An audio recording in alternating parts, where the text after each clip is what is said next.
Hello everyone, and welcome back to the dojo. I am your sensei, Eljay. I am Meso. And I'm Hayley.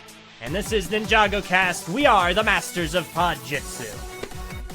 Hey. Oh boy. This week is gonna be special, ladies and germs. Yes, it is. A few primers before we start. Number one, I'm actually with Hayley right now in person, so we're sharing a microphone. If there's audio discrepancies, that'll be why. Number two, I'm fighting a headache, so if there's personality discrepancies, that'll be why. Oh, great. Just don't do that thing where you, get real close to the microphone and start yelling all angrily.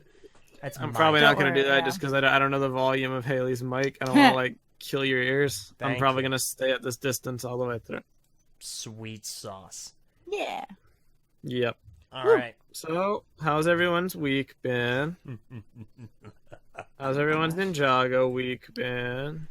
Who else is watching Ninjago on Netflix now? Because Netflix is awesome.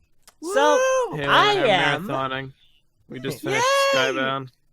Skybound, which is probably the best season, not gonna lie. People are not realizing that because they're rewatching I it. mean, Remember how listen, good it I is? realized Skybound it is before it was legit. cool. Yeah, but people who watch it and then they get to the finale and they're like, oh my gosh, the finale was absolutely horrible. I don't like this season anymore. And then they forget all the good things.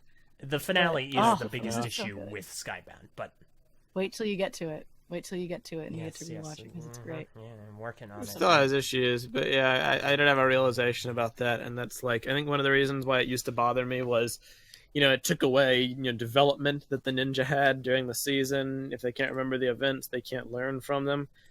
Nobody but Jay and Nia had development that season. They were all filler characters. Like Jay and Nia, they maintained their development, ergo, it's alright. Exactly. Anyway, this week, LJ, what do we got? So, What do we got in store? The 100th episode! 98th episode. The 100th episode! 98th episode. In history made! 98. Episode 98, the 100th episode. Welcome to Ninjago. it's so confusing. It's so uncertain. I'm annoyed.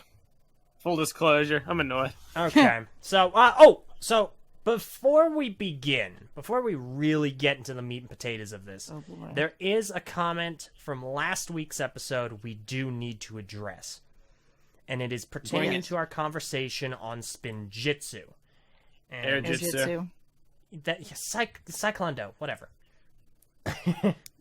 Fair. I'll give you that. Listen, it has been a very long and tiresome day, and I'm sure Mess is going to be like, oh, has it now? But, I'm alright. I've had fun today. okay, Yeah, that good. was fun. I've had fun, We too. built the monastery today. Monastery's a great set, by the way. It was Yeah. really, really fun to build. Good. You lost a So. sale, though, by letting Meso help you. Because now he'll never What? buy it. Bingo. Oh my god. I'm the kind of person, if I can just build the set, I don't care about having it, Oh.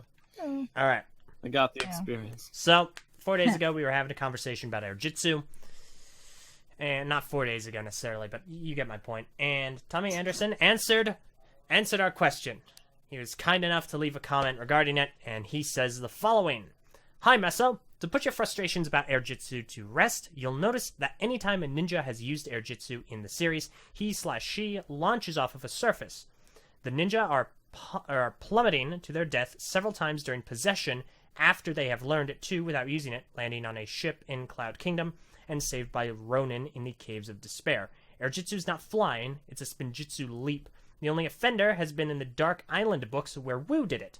I did the outline of that story together with Kenneth Bond and Tommy Kalmar, and Greg Farshti, wrote it. I wasn't involved in the proofing of the book, or I would have caught that. And besides, Wu doesn't know air jitsu, so there's that. I'm not saying whether the ninja can or cannot do air jitsu at this point, but they don't do it. There will be an explanation for it in Way of the Departed, but I will remain non-canon until I finish it. It will remain non-canon until I finish it, and we'll see if LEGO wants to publish and canonize it. And by the way, our canon is rock solid. If something looks like a hole, it's because there's a piece of the puzzle you don't have yet. I can't tell who's clapping.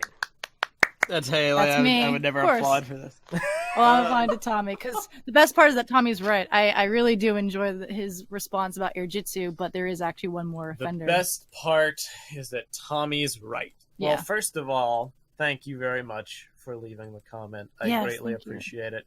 Number one, that you watch, and number two, that you're willing to share insight into your headspace when creating the theme. I'm very grateful for that. I do appreciate it. However, I do have several grievances for discussion's sake. Mm-hmm. Although one of them might not actually be that bad. Like, Hayley, you realize something. Yes, the one grievance other than Wu using Airjitsu in the Dark Island trilogy is actually the first time the ninja used Airjitsu in the field, which was in Peekaboo, episode whatever. Peekaboo in Possession. I think that's 49. And 49. Thank you, Magic. And that's when the ninja are on top of the peaks and they jump off the icicle to use Airjitsu in midair to get to the top of the peak. However, even though they do it in midair, I will give it to Tommy because there was a major updraft that from like the Wailing Alps that were pushing the ninja upwards, and they just needed an extra like leap off of that updraft to do it. That's the only thing I can think of that could like kind of battle it. But other than that, we watched part of Skybound today. Whenever they did Airjitsu, they were clearly on something before they leaped up. Cole has a thing where he like falls off the icicle and then does it midair. All four of them do it. I'm actually willing. Cole's is the most egregious. Yeah. I think that I'm willing to forgive it though, because it could be inferred that he like pushed off of the icicle to hang in the air, activate it, and then like was carried upward, partially by the updraft and also by the Airjitsu. Mm-hmm. It's a little tricky with physics. It was a little bit poorly conveyed, but I can accept it, you know. Yeah. And this does provide a rationale for why they don't use it. Mm-hmm. Why they didn't, you know. So then my venue kind of changes. Like one dumb question just creates another, because now I'm back to why didn't they use it when they were chasing Mr. E up the building. But again, like I said last week, I can forgive that because it was in service of a cool action scene. This go around, my biggest grievance was that they were going to use a death of a ninja in a scenario where it wouldn't make any sense. But this explanation, I accept it. Mm-hmm. I actually do. I'm waiting for the however. There's no however. I actually accept it. Okay. The however were the moments where they break it, but I can explain those away. There are things you can say about those. And I also find it funny how Greg was Greg got thrown under the freaking bus. that hurts my soul. Yep. Greg Sorry, not knowing Greg. his Ninjago. You read a great book series, but I mean, the same thing with Braggy though. So Braggy's made a couple of errors too, but I mean. Okay. All right. Greg. So my biggest beef is the ending point. You know, our canon is rock solid. If it appears like there's a hole, it's just because there's a piece of the puzzle you don't know yet. I respect the confidence. I very much respect the confidence in your story, and perhaps that is true in overarching threads and plots and the general mythos. Even though I don't necessarily believe that, I can give that the benefit of the doubt.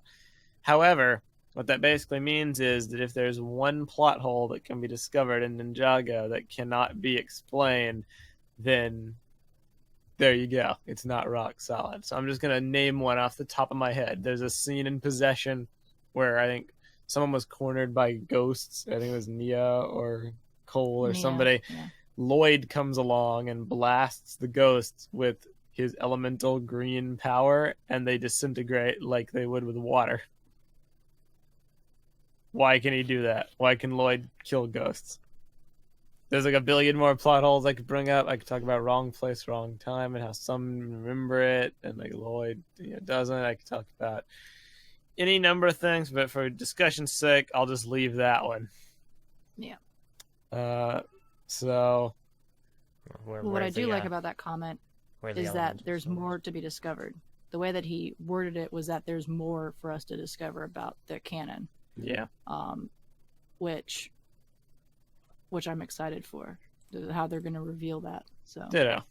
But yeah, because I mean, at least they've kind of explained some stuff. I would like them to maybe explain Cole's powers, because I feel like that's one thing that they could expand on that they haven't.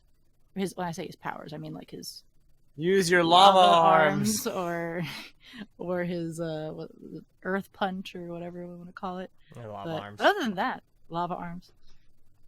But I like that Way of the Departed. Like, please, Tommy, try to get Way of the Departed canonized. Oh, yes, please. I've not read it myself yet. I'm waiting for it to be done. I'm sure it's exemplary, and I like that if you'll use it as a venue to answer questions and expand the world and stuff. Mm-hmm. Just do your best to get it canonized, because I'm sure it's a good piece of writing, and I don't see any reason why it couldn't be, considering how closely involved you are in the developmental process. All it would literally take is like Braggy giving it the thumbs up, and it would make the fans very happy to have another piece of canon material. I don't know if that's all it would take. I'm reasonably It confident totally it would. needs to go They through might a have to go variety to of the legal filters. Bah. Heck, they could make it a graphic novel too. Yeah, they can go on the mural instead of Day of the Departed. Oh my! This is the day God. you won't This is the remember. way of the departed. It gets a mural. The other one did. Okay. Okay, so with I'll that out of go the ahead way, and... well, let's apologize preemptively for this episode. I'm sorry. I'm sorry for what you're about to listen to. I'm going to echo a quote from our 10th anniversary review of Bionicle 3 Web of I Shadows. hate that video. If you came here to listen to a fun discussion about this episode and people loving it in good times and good cheer, you're going to get that from one of us. Yay! Well, you'll get that. Yeah, that's fair. Unbridled. Not from the other two of us. The other two of us are going to be a Well, little split between pure cynicism and deluded apathy. So we're gonna go ahead and we're gonna go about this, guys, in a very respectful and polite manner that will very possibly be exaggerated for the sake of entertainment. Just keep that in mind. We are doing this because it is fun. I have watched through a ton of Ninjago recently. I feel very positively about it. Let me tell you, Ninjago is a show that is worth your time to watch again in one sitting. Yes. There are going to be spoilers for this episode, so if you don't want to know what happens, don't continue listening to this episode of Ninjago Cast. As well as all of March of the Oni and all of Ninjago Masters of Spinjitzu as well. Yes. Yeah. So Just gotta let's clarify. yes. There will be spoilers for Skybound. There will be spoilers Might as well. for. There'll be So- spoilers for the pilots. I'll say that. We If you are haven't seen the going to- pilots, go watch the pilots.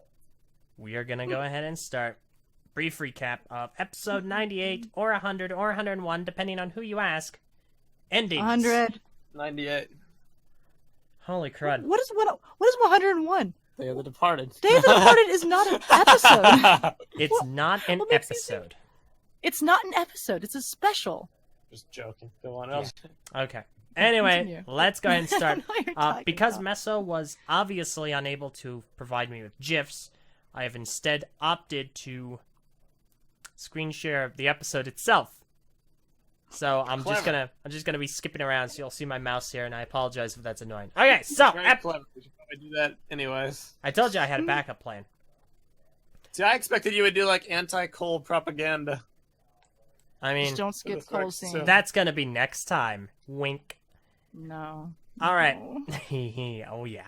So, episode starts off, and we have Cole announcing the episode for the first time for the last time. So we get a brief recap of the last episode, obviously. So, starts off, and we find out what happened in the Dragon and Oni realm. The Oni came. The dragons were useless. It had no effect on the Oni whatsoever. So much for Dragon and Oni, it was just Oni and other people. So, what's her name? Faith wakes up. She's like, I came here to warn you. Why, fudge, where am came I? here to And warn Wu's you. like, you were wise to flee. Because she fled. She's the only one that made it out. Firstborn, by the way, is nowhere to be seen. We saw her in the first episode of March of the Oni, and she's just gone. That was the last time we saw her. So, Ninja arrived back at the monastery. They're like, we lost him. He's gone. Who is gone? I don't know. So, they prepare for stuff to do.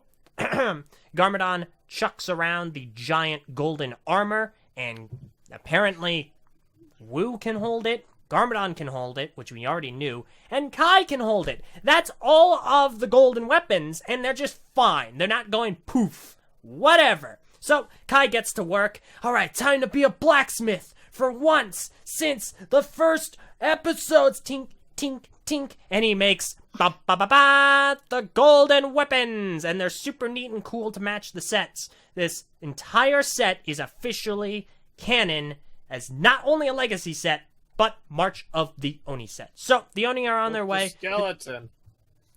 Can it?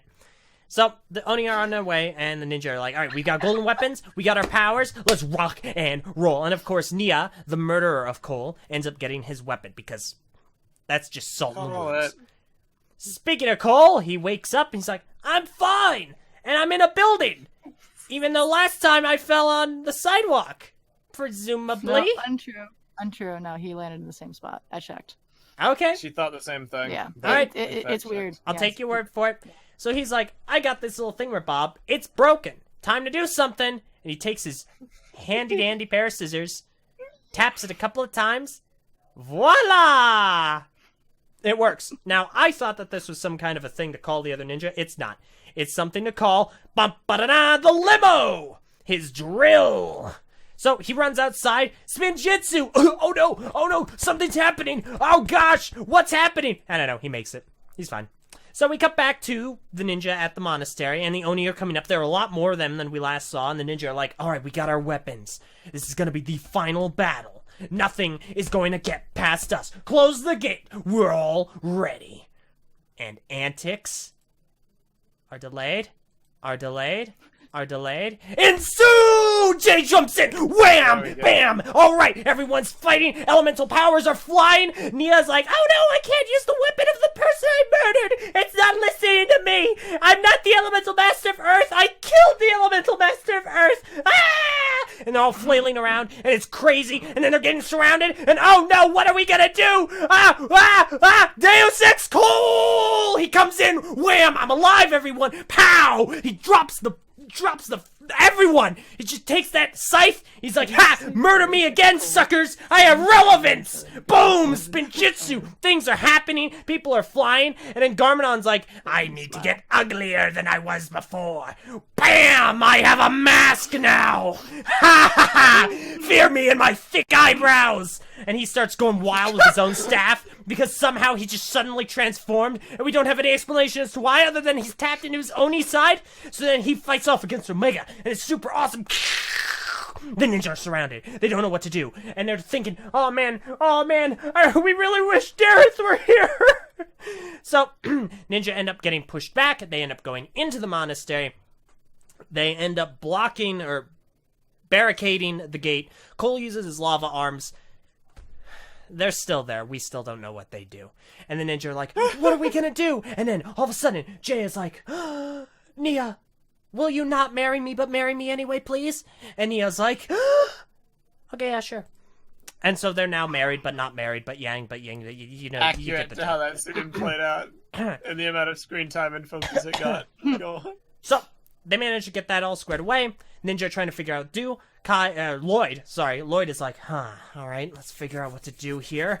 I've got it! Relevance to the first few episodes! Garmadon, you're here. Yeah, you're here. Alright, let's do a giant spinjitzu tornado of creation. I don't know why he looked at Garmadon other than to see the 4 golden weapons if he wasn't gonna just give them to Garmadon. They have them. He could have just looked to the side and been like, oh hey, we have those now. Perfection. They have no relevance to the tornado creation. So whatever. Lloyd's like, we gotta just do a giant tornado creation. Everyone has to help out. You too, Daddy-O. And so they start spinning. It's like, all right, new effects! And they're spinning, and Garmadon's like, no, I don't want to join your silly little spin club.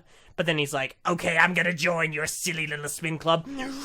And a giant tornado of creation! Because the logic here is, if they have a tornado creation, it is repelling the Oni's destruction. Which is a really smart kind of counteraction. Everything is white. White. Black. Important movies. Wow, it's so beautiful. Lloyd wakes up. he's in some sort of a Chima. grassy plain. Shut up. He sees a dragon. He's like, are you from Lego Elves? Is this where you went? What's the Bionicle world in 08 where everything's Carden. Oh my gosh. So Lloyd's like, well, what the heck's going on? I thought the dragon was a legend beast. Yeah. When he first came in frame. All right, I was like, I'm almost done. So Lloyd is in this grassy plain. He sees the dragon, and then it's the first Spinjitzu master, and he doesn't have a face because, okay, he doesn't have a face. So they talk, and the first Spinjitzu master is like, "You're so good. You're awesome. You did a good job, Montgomery. Hey, you want to come along with me? Listen, I'll give you 2 options. You can take either the red pill or the blue pill. If you take the red pill, then you stay in Ninjago. Wait, no. If you take the blue pill, you stay in Ninjago. You be with your friends. If you take the red pill, then I will show you the world." And it looks like Lloyd takes the red pill, and he's like, "All right, I'll come with you." Meanwhile, back on Earth, the clouds part, the smoke fades, everyone is saved. We see Borg Tower, which has been nothing but a problem this entire series. But everyone's alive, Borg is alive, we are all good. The Oni have officially been defeated. And we see the other realms that were affected, that we saw get affected, be fine as well. Except for Chima, we didn't see Chima get affected yet. So we see the golden weapons, they kind of lose their shine. The ninja are just everywhere, they're scattered like a house of cards in the wind. Everyone's like, everyone's okay, right? Nope, wrong. It's Lloyd. He's lying under a bunch of rubble, and he's not breathing. Guys, he's not breathing. Sensei Wu, is there anything you can do? Do something, Wu, do. There is nothing Master I can Wu, do. we love that dude. There's nothing I can do. He is dead. And that is right, everyone. Lloyd officially dies. What? Psych! Gotcha!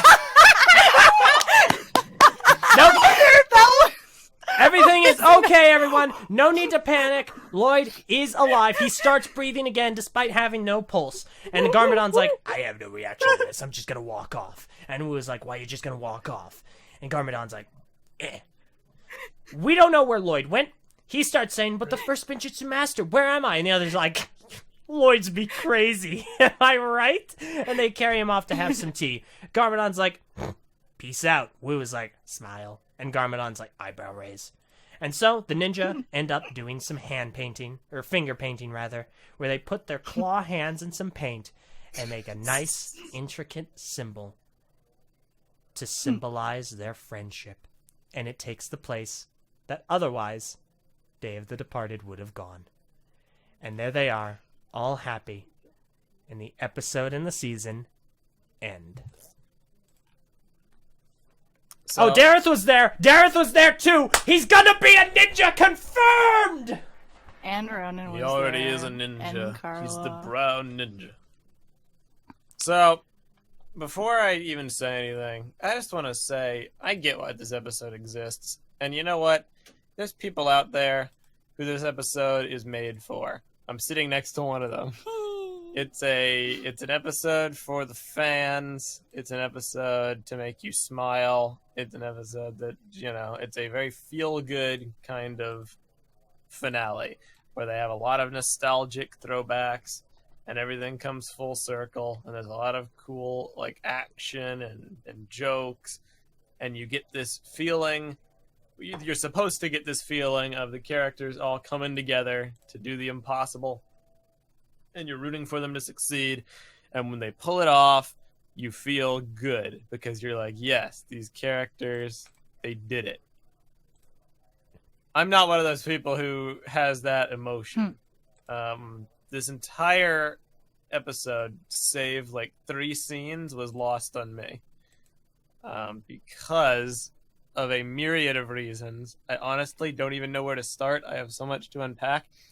So let's start with something I read in the comments of the patron chat. How Kai apparently used Cole's Scythe of Quakes at one point in the show. Is that true? Yes, he does. Okay, he used it in the very first episode. So Kai can use it, but Nia can't. Well, I mean, Kai is one of the ninja of creation, so maybe that kind of That doesn't mean anything anymore. But They all formed the count tornado of now creation. because they were Yeah. all involved in a giant tornado of creation. Yeah. So I don't know why Nia. Maybe she just didn't want to use it, or 'cause she never really did anything with it. She was just kind of holding it up in the air, and that's not how you use the Probably scythe her of guilt. quakes. Her guilt was But- like keeping her from using it or Mhm. whatever. Like, I'm sure if she slammed it into the ground, it What? would have actually done something, but she never did slam it into the ground. God, So- this episode's so weird. There's like a million things to talk about. Let's take it one step at a time. Let's go let's ahead. start at the very first scene. Yes, let's roll. What was the wait. first scene? The Oni in the Dragon Realm? Yes, it was the only Fate dragon comes realm. back for a I little love bit of introduction dialogue. the point you made, LJ, about how I guess the dragons just suck. It's like, aren't they supposed to be like super powerful, the antithesis to the Oni, The and they were like firstborn in a is, war but, with the Oni? Yeah, I don't know why. I mean, they had time to prepare, so maybe they were like extra powerful for some reason. But Maybe the dragons got hunted so much by Yeah. the dragon hunters, their numbers have been cut. I Like, can- it didn't I can seem like they were accept doing that. anything. yeah, At the same time, Yeah. it did legitimately seem like the dragons were entirely useless. Like they made no dents in the Oni. well, firstborn did. Firstborn flew through one of the smoke at one point, so she's able Yeah, to. The ninja have something, cut the but- smoke before too, so Yeah, but the other dragons couldn't. Like, while the other dragons couldn't, she did. So It's also like I feel that they ran out of budget for the Oni, especially on the first scene, especially when compared to Omega and the Oni's grand entrance before. All the smoke and the shadow and the visual effects. This time they just kind of popped out of like a black circle, and we're like, yeah, we're here now. The visual effects were dramatically downscaled, and they don't look near as threatening in the light of day.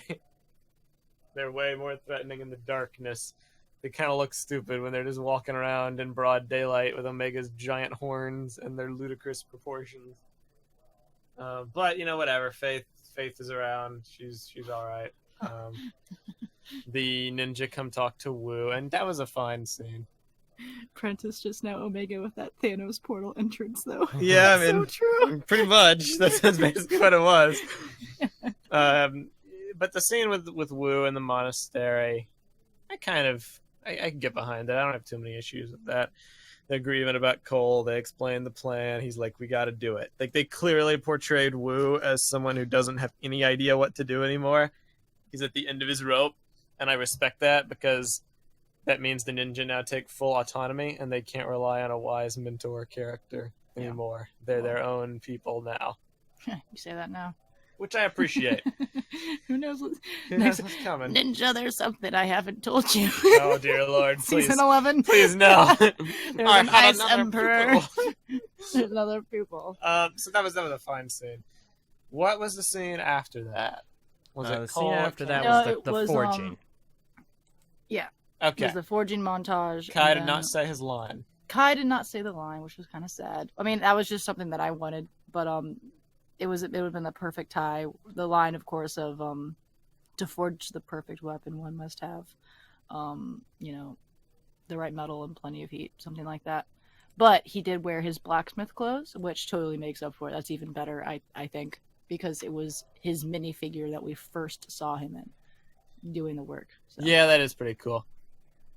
That was also a good scene, although I do find it ludicrous how, like, after not doing blacksmithing for 8 years, he just does it, like, immediately and forges the perfect weapons. Mm-hmm. But, they didn't really have the time or the resources to show him struggle with it.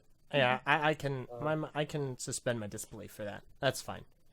Yeah. Yeah, I mean, they have new weapons every season. So. I freaking died when he handed the scythe to Nia, because I Um. predicted that was going to happen, and I've been trolling Hayley about it for days. And the moment he did it, I was like, yes, the murderer Yeah. gets the weapon.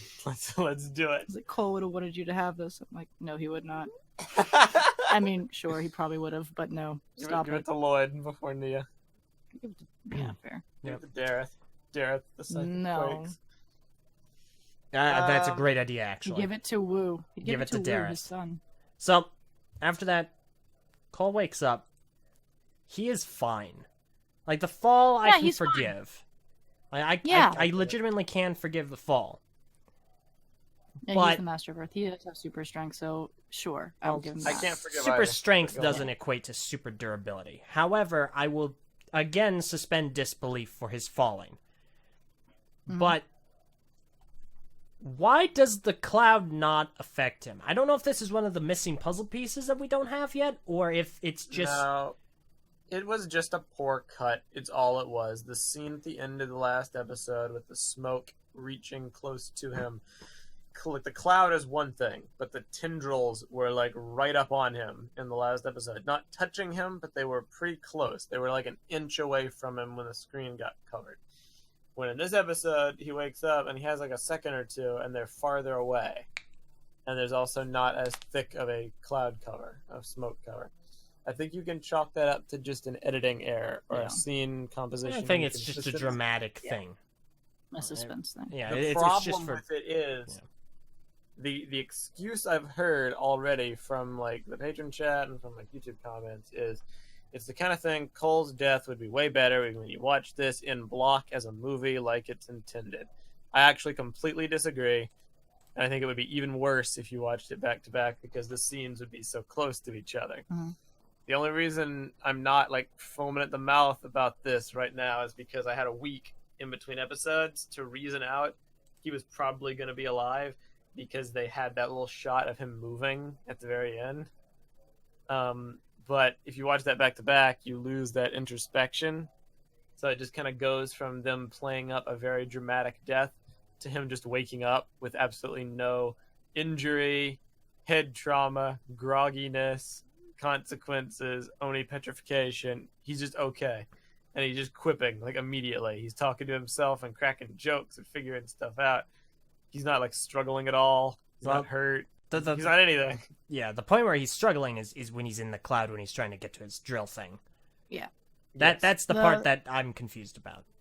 Well, I don't think it will. It's like it's toxic for him, so he would eventually die. He won't turn into a stone until the tendrils actually grab him. Like the tendrils will turn him to a stone. The differentiating between the tendrils and the smoke is completely arbitrary, but yes, the tendrils are what does it. Mm-hmm. I suppose. Because Lloyd, he was choking at first when he came down, but then he was fine because he's part Oni.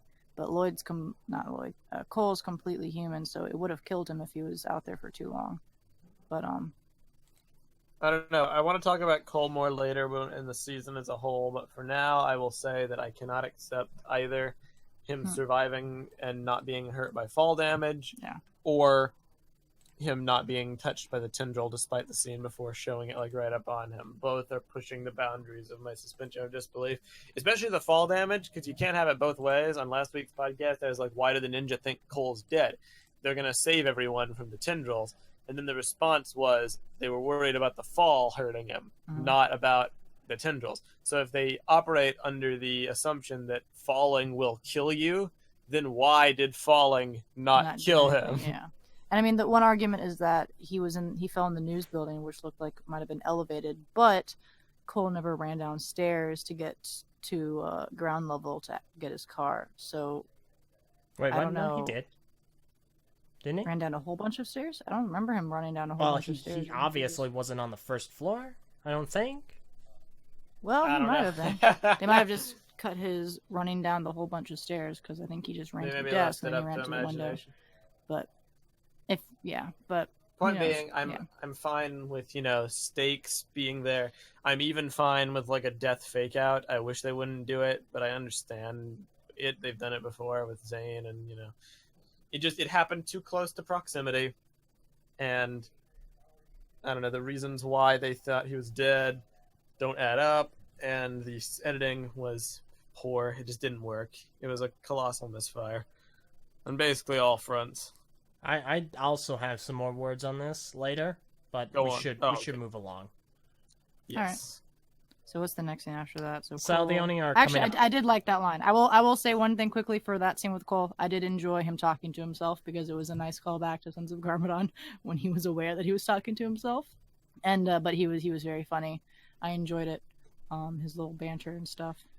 I forgot about that, talking to himself in Sons of Garmadon. Yeah, he's very aware that he talks to himself, and he made it aware twice where why are you saying this to yourself, Cole? But that's great.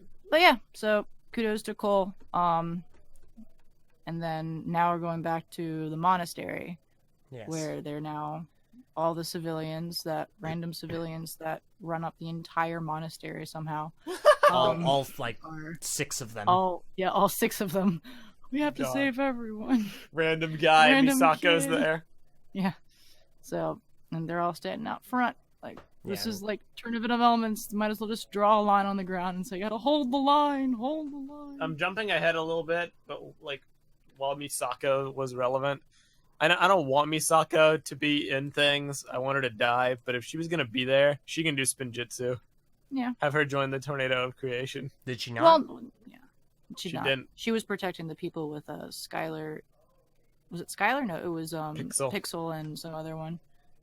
But So anyway, yeah, the ninja form up and they're like, "Hey, we got our weapons." yeah. And the Oni admittedly have this very cool entrance where they're Mhm. walking up the steps and you just see the giant mass of them as they circle around. There's just one really great shot where they're coming up on the ninja and then you see them just wind Mhm. all the way down the staircase. Yeah. And it's absolutely excellent. And it really gets, the tension going. And you're like, how are the ninja possibly going to defeat these guys? And it's the classic, tried and true, when you have a giant army, the power levels get turned down Yeah. shtick, which I'm so sick of at this point in Mhm. media. I wish they would stop doing it. But Well, I saw that shot and I was like, Cole is totally going to be driving up the staircase and just knocking them all off.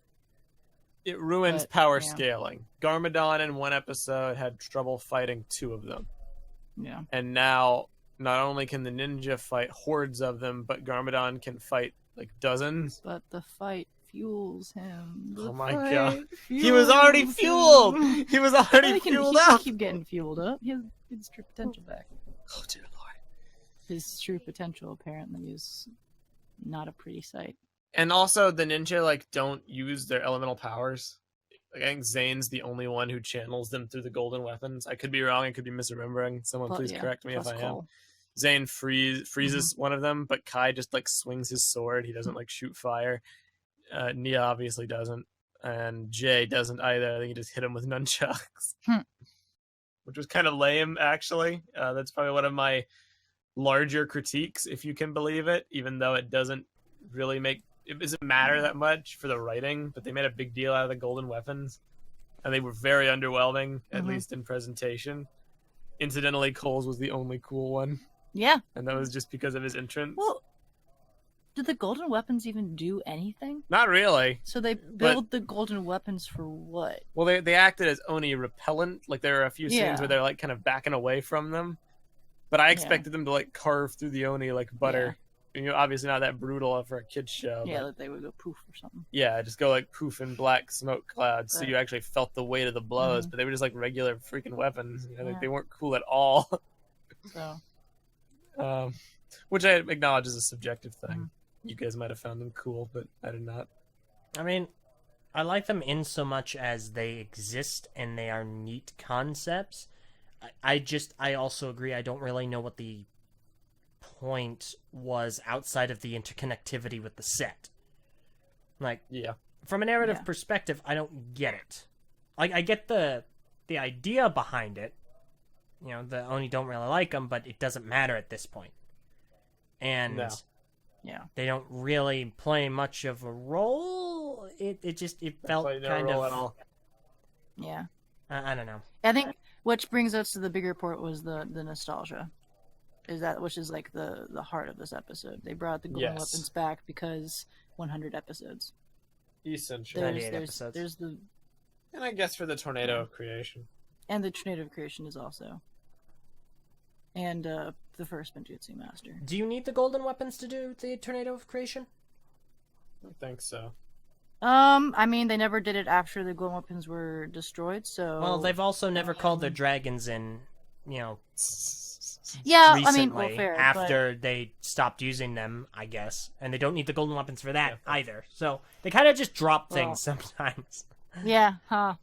But, I mean, I don't know. I accept that you need the golden weapons to do it. Yeah, That I makes would say sense that to that me. is something that they could canonize where they need the golden weapons. If that is the case, then I'm on board. That's fine. That makes a lot of sense. no, they probably do because creation. Those are the element blades of creation, and those created Ninjago, the weapons, not the first Benjutsu Master. So, in order to create a tornado of creation, to create something, you probably do need the weapons because they're like a vessel to do it somehow. So, I will accept that. I can perfectly get But, yeah. behind that.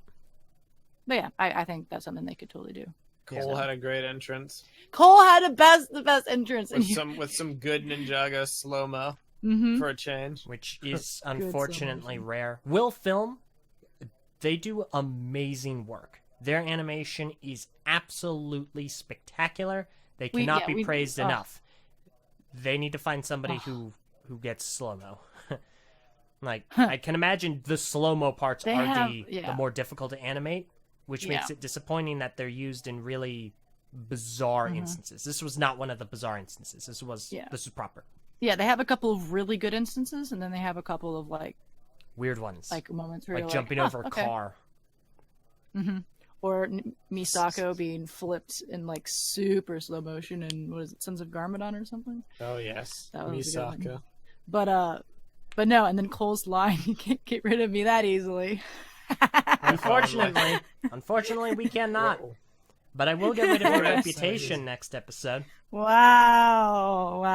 Not that there's much there to begin with. Big reputation. No Taylor Swift in this podcast. But no, it was good. And I love how what was it? Jay was trying to find her the right word to call him or something. You jerk! Jerk! What did you do? They felt like they brushed over Cole coming back incredibly quickly, which I actually don't have a problem with in the context of the scene because they're a little busy. Yeah.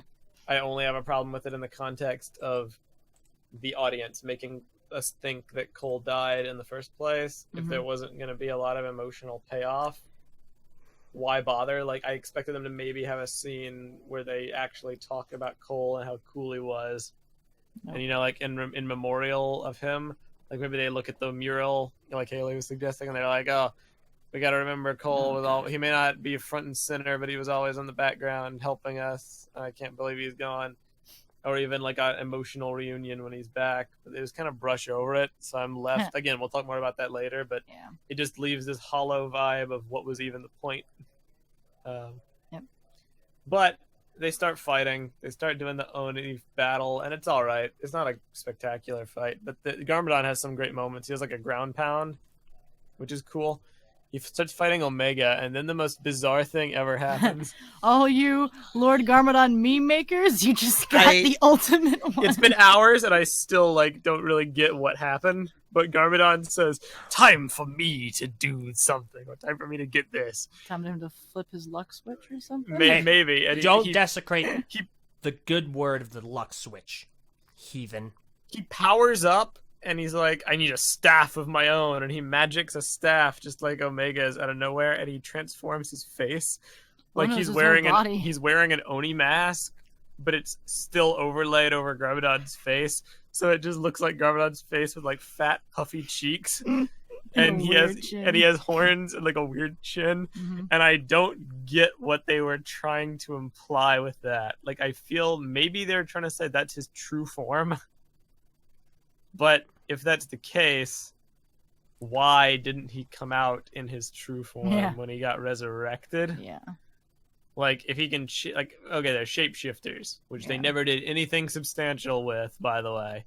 I kept waiting for the other shoe to drop with that. Never once did I think they forgot that they were shapeshifters, except in these very specific instances. Ninjago and their shapeshifting antics. Yeah, I do. They do it once, and they're like, they can shapeshift. But I guess what they're trying to say is Garmadon was just altering his form, kind of like Mistake, except Mistake did it for a reason. She did it to hide. Garmadon still looks like an Oni when he's like this. I think the implication was, and it was kind of Oni. It was kind of the point that Omega was making, was Garmadon was tapping into being his full Oni self. But at the end of the day, he's not full Oni. I don't believe.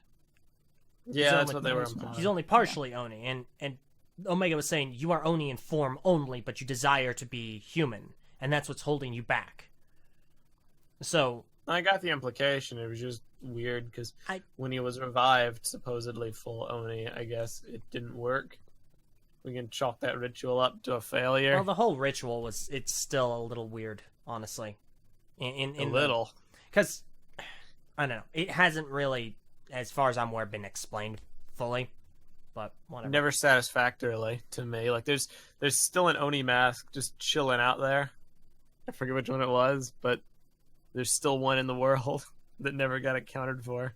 I think it was Mr. E's, Mr. E's, ironically. yeah. The Mask of Those relics don't really make much sense.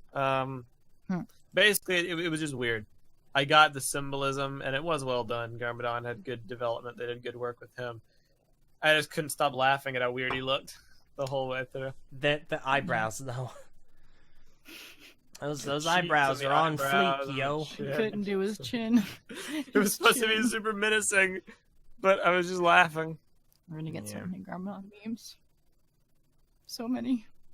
Yeah. It was kind of. They all get owned, and they're Oh like, gosh. "We gotta retreat back to the monastery." Yeah, they bail. They all bail. This is horrific. Who thought this was a good idea? Yeah. Yeah. They bail back to the monastery, and then another thing happens. They're like, we need to seal the door. Cole, use your lava arms. It's like This is just accepted now. He has them. He had them in Day of the Departed, which isn't counted as an actual episode. It's a special, but it's been so imperative to most of what Cole does, and it's never been properly or even attempted to be explained. By them. All it's being used for is I don't know, a heavy thing lifter. Extra strength, yeah. Cole used to be super strong. Yeah. That used to be his thing. Yes, these are, that like, is correct. Insanely strong. Now I've it's been taken relegated notes to on this. power up. Yeah. Well, there is I mean, it hasn't been fully explained, but I do have a theory about it that is kind of sound. But Say it real quick. all right, in few words or less, the ninja had to unlock their true potentials, and they only had their weapons to do so. So when they lost the weapons, therefore, technically they lost their true potential. So the law with true potential is they have to unlock something within their own heart or get over something. And in Day of the Departed, the moment that Cole realized that he wasn't alone and that he was stronger with others, yada, yada, yada, that he wasn't forgotten, was the moment he unlocked his lava arms. And, So, therefore, Cole might be the only ninja that has unlocked his true potential without his weapons. I'm actually... which... fairly on board with that. That was kind of along the lines of something I was thinking about when I was rationaling why they have their powers missing most of the time. Yeah. It's very on point. Yeah, and it's very close to what his true potential looked like in his RX suits? NRG. NRG, yeah, his NRG. So it's very close to that. Which means, technically, if the writers want to follow that line, then the other ninja have cool stuff they can unlock too. Jay, use your lightning arms. Use your lightning legs, Jay. You're running super fast. I don't know, but it's whatever. But yeah, but it's Then we have another weird scene. Yes. Ooh. So Hayley loves this. I love this. And I think it's just hilarious. Hayley, you go first. Gush So, about it. Well, okay, it starts in the most stupid way. Cole says the line, "That's not gonna hold forever," and the word "forever" apparently like triggers Jay into thinking about Nia because he's like, "Oh my gosh, forever, forever, forever, forever," and then we get probably one of the most funniest scenes because when Jay just starts talking to Nia super fast and nervously like he does, and nobody around them even notice. Like at one point Lloyd turns around, and then when he gets down on one knee and he starts like blurring everything out. If you watch the other ninja, it's so funny because they're like all ready to die for this. They are holding their weapons ready, and they hear Jay talking, and they kind of look over their shoulder like, "What's going on?" Turn around, like, "Are you kidding me?" And then they What? see him on his knee, and they just spin around faster like nothing else. Like, we're missing this? Like, this is happening right now? And it was so funny. It was a really good, but it was well-composed yeah. scene. It was very funny and good characterization. But yeah, my beef with it mainly, I don't think is a problem with the writing. I think it's fine. It's just like I've given up griping about the marriage thing. That isn't even what I'm talking about. I think it's just a matter of expectations, because the season when they initially unveiled it, they almost pitched it at Comic-Con as if this was going to be the central focus. Maybe I was the only one who read it. I feel like you were the only one that read into it. Oh. Well, I kind of read into it until we found out that the Oni were in it too, and I was like, what? I feel like we've all been baited into reading into a lot of what has been put out there, and it comes very close. This is part of my final point, so let's finish the Yeah. actual. Yeah, we'll get there But other later. than that, it was a cute moment. I'll get back but, into the marriage thing later, but suffice to say, I don't feel like it got the focus Yeah, it should have to be developed properly. I mean, unless the Um, pitch of it was Jay asks Nia to marry him in the middle of a battle, Which is probably all it was, realistically. which would be Um, cute. And It's his- basically just yeah, one prolonged joke. yeah. And He couldn't find the right way. He didn't know how to do it. He couldn't find the right time. If they had done like another little thing in last episode, they could have maybe hinted at it. But he just, yeah, it was. But the way he did it was really cute. And they wear. I didn't realize that they wear it. Like he wears the yin yang symbol on them. That's cool. Like I didn't know it came apart either. So that was really cute. I Yeah. like that. But yeah, so that happens. And then Then it all Okay. starts to go insane. All right, it I have flies to- off all the right. rails. let me say it. They used the mural for Lloyd. I love that so much. I love it so Let me much. repeat it for those who missed it. They used the mural for Lloyd twice.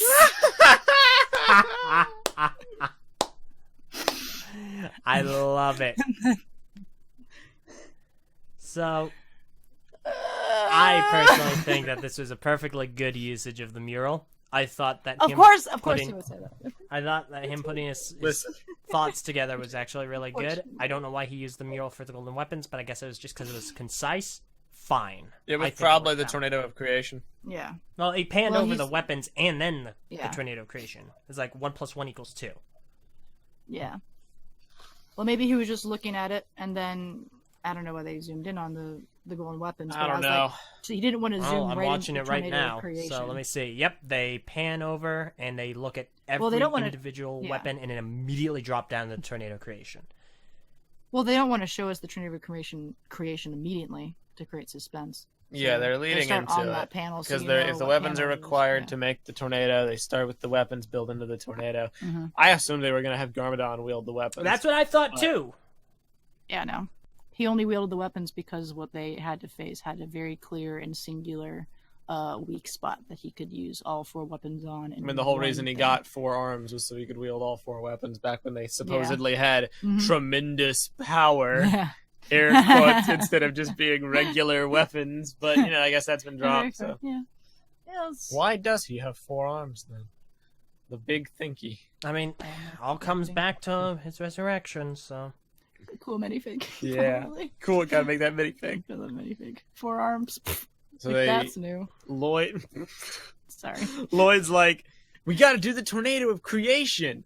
And then Kai's Get it? like, it was a Creation. miracle, it worked the first time. And I was like, you've used it 3 times. Well, the first time they did it, the pilots, it was a miracle that they did it because they had no clue what they were doing. Yeah, but they're was decently it. experienced Yeah. with it, even if they haven't done it in a number of Yeah. years. It's not like it was used it once and it was a fluke. They Mhm. used it for frivolous things, like Mhm. to make a catapult, wasn't it? Yep. And they to made make a catapult. themselves a vehicle. Like The they ultrasonic radar. they used to use it just for regular things that Yeah. nowadays Neo would just build. So it's not like it's this crazy mythical thing they have to Mhm. do.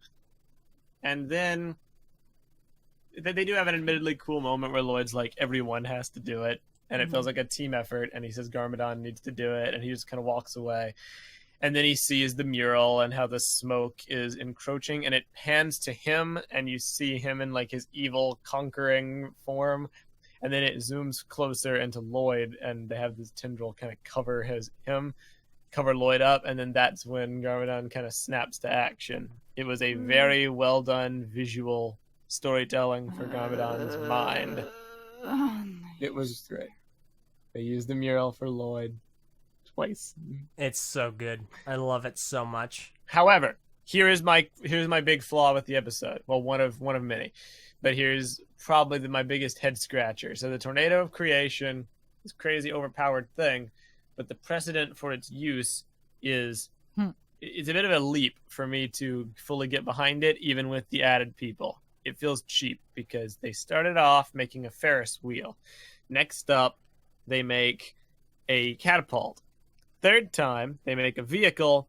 Fourth time, They make a massive realm-crossing blast of amazing energy that wipes out all shred of darkness in the universe and frees thousands to millions of petrified people and single-handedly saves the day.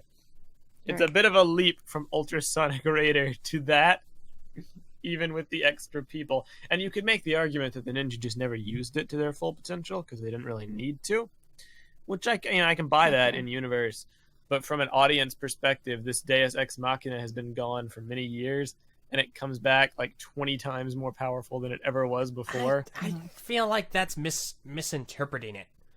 It's not that it crossed universes or crossed realms. It just wiped out the Oni, and it undid the effects from the other realms. Because they're connected to all of the damage. Yeah. I mean, sure. The principle is the same though, because it's a tornado of creation. What were they creating? A plot device? Like they destroyed the Oni. Well, I mean, the one thing is that they're combating destruction. I know, but that's complete. Yeah. That's just like words. You're just saying words that have no meaning. Yeah. There's a force of destruction, and we must combat it with creation. But creation and destruction, number one, it's a balance, an ideological kind of a balance. Number two, it's practical things. The Oni are destroying. Creation brings life to something. It's supposed to be a give and take.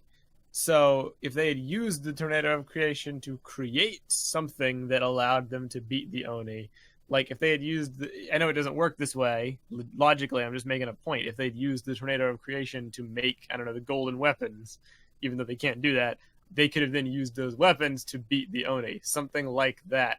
Make something tangible instead of just the sheer overwhelming power of creation wiped them all out. They use the tornado of creation to tear apart the entire monastery to make a monastery mech. Dear Lord, I mean, you joke, and that would have been asinine, but I would have preferred that to what actually happened, because it would have actually made sense. Monastery Spinjitzu comes in two forms. Yeah, the monastery mech that they used to just like destroy all the I'm here to train in a place of peace. Not anymore. The place of peace is going to leave you in pieces. That would have actually been consistent. Dumb and maybe tonally unfitting, but consistent nonetheless. Things to gripe about with this season that doesn't really rank, but it stuck out of my mind because for years we've been wanting the ninja, and I wonder if they'll ever use the tornado of creation again. They're not going to ever use it again because it's too powerful. And I was always like, in my head, that's not true. They always just used it to make like vehicles. They never used it to actually defeat enemies or solve problems because it's not for that. And then, they introduced the greatest threat the ninja have ever faced, supposedly. How do they beat them? Doing that thing, except now it actually does wipe out all the enemies. Yeah. So, I mean, the one thing that is relatively different was that the ninja were passed out after it. That was the first time that the ninja had been, like, severely knocked out from using the tornado of creation. That just might have been, like, stakes. Yeah, I mean, that's fine. But I don't know. The creative creation created another death fake out. Dear Lord. Oh, God. I applaud them for doing it because it's a nostalgia thing. Yeah. And it wasn't handled as bad as it could have been. Like, I got the theming behind it. Teamwork, creation versus destruction. It's just, when I actually think about it, it does not make sense. That's it. It was cool. And nostalgia. I mean, like, creation and destruction is a balance. Are they only dead? Are they sent back to their realm? Overlorded. Are they sent back to a realm? Like, what? If they're just destroyed, that throws off the balance, right? Are they weakened, crippled? I don't know. That's true. Heck, if the Oni are gone... Holy crap. Yeah, like, it doesn't even make any sense. Even using the creation, destruction, yin-yang allegory. Like, Why is the FSM applauding him? FSM knew that there had to be a balance. You screwed up the balance, Lloyd! Lloyd just freaking destroyed all of it. Yep. Oh my gosh. So those are my gripes about that. But I'm gonna stop talking. You guys can talk for a second. Well, I mean, yeah, that was, yeah. Okay. I want to move into the next part. Do it. Yes! This might be the worst part. Oh no! It was a beautiful He doesn't looking have scene. a face because No, no, it's no, no, no, no, no, no, no, no, no, no. I don't care about the face. The Okay, face cool. bears no relevance to me. Cool. I get that they 'Cause want to you- keep it. Okay. Trust me, the first 3 Bionicle films did this the entire time with the faces. Not a big deal. I'm used to it. Cool. The scene is beautifully animated. I love the landscape. I love the cinematography. I think it looks spectacular. Yes. I feel empty. It was just such an empty scene to me. There is meaningless. it like Meso was saying earlier, it's just words. Mm-hmm. It didn't hold any meaning to me. And I'm sure this is definitely one of those puzzle pieces. You know? I'm certain, like, I hope so. It might not be though. sure this is something that will be explained. But it just raises so many questions that a season finale, in my opinion, and especially one that is going to be ending a trilogy, should not be asking at this time. We're ending it. Why is the first Spinjitzu Master talking to Lloyd? Is it a dream? Where are they? Why is a dragon there? How does he know who Lloyd Wait, is? are Is you he alive? Is this his There are a spirit? few We've seen answers his to those body questions. before. Wait, do you not get that Lloyd was dead? Okay, is this Ninjago heaven then? That's the departed realm. That's There are a few that's the departed clues. realm. Yes, or I say departed realm, unless there is another realm for, I guess, more powerful beings. that we Tommy don't know gave of, a but description of the departed Yeah. realm. Where did he give it? I don't know. I don't think it's Way of the Departed. It was either that or in Twitter somewhere, but it matches perfectly with the aesthetic of this place. Okay, so this is just another realm. So, and yeah, because he's dead, in the sense where once we go back to reality, he was dead. Like he'd been completely crushed. Yeah, I mean, I got the point that so- Lloyd was dead. That Lloyd isn't my focus. But for first Spinjitzu Master, he was. They made it more Yeah. vague than they needed to be, Mhm. creating a mystery that I don't think is actually there. I'm going to break down this scene for you. Lloyd dies. The first Spinjitzu Master doesn't send him anywhere. He was lying about that. I guess he maybe wanted to speak to him, but they were in the same plane at that point. They were in the same departed realm. And he's like, "You did good, Lloyd. You saved the day, and I thank you for all you've done for Ninjago. And now you can come with me. And, you know, where are we going? You know, you'll see soon enough, because he's not going to tell him he's dead, because that would spook him. But I promise you'll be happy there, because it's the afterlife. It's a heaven allegory. It's a place. You're happy to be there. Or you can go back if you want to return to your friends." And they make it look like he took his hand, but then, psych, he didn't actually take his hand. He went back to his friends. They edited it in the way they did and made it more complex because they didn't want the audience to clue in that Lloyd was dead yet. Yeah. They wanted to add an air of mystery to it, and then they reveal, oh, he was dead. He is dead. Is he actually dead? He took his hand. Does that mean Lloyd's dead for real? There is no secret. There is no deeper meaning. I literally think those were just platitudes because he didn't want to scare Lloyd. I could be completely mistaken about that, but I think that's what it is. The reason I don't think it worked is because that mystery was not worth losing the emotional impact, because Lloyd didn't know what was going on. We didn't know what was going on, and ergo, we didn't care. There could have been introspection in this scene about Lloyd, about how, you know, he's sick of all the fighting and the constant conflict, and maybe he does long for just peace, and maybe, you know, dying would be fine if he could go and end all his constant suffering and losing friends and pain and dealing with his dad and his life. But in the end, he decides to return to his friends because friendship is the most important thing to him, and he still has work left to do. That could have been a good scene, but making it ambiguous took away the heart in favor of a 3-minute mystery and false suspense and another death fake out. If they had actually made it look like Lloyd was dead and then cut to that scene when Wu's like, there's no pulse, sure, we would have known that Lloyd probably was coming back, but we could have enjoyed the scene more. We would have known what was going on, and then we could really focus on the character stuff. It was just simple editing.